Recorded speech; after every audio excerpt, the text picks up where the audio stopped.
মাজারে সিজদা করে মানুষ মনে করে এটা ইবাদত। বাস্তবিক আপনারা যদিও না জানেন, আমরা দেশগুলি জানি অনেক মাজারের মধ্যে সিজদা দেয়।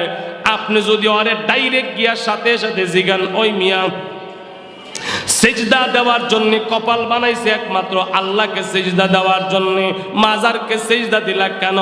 হুজুর এত ফতোয়া দিয়েন না, মাজারকে সিজদা দিছি এটা তাজিমি সিজদা। তাজিমি সিজদা ইবাদতের সিজদা তো আল্লাহকেই দেই, তাজিমি সিজদা দেয়। আচ্ছা বুঝলাম, তাজিমি সিজদা দিলা কেন? তাজিমি সিজদা দিলে এই মাজারের লোক খুশি হয়, খুশি হইলে তোমার কি লাভ হইব? আল্লাহর ওলি খুশি হইলে আমার আমল নামায় সওয়াব হইব। ইবাদত হইছিনি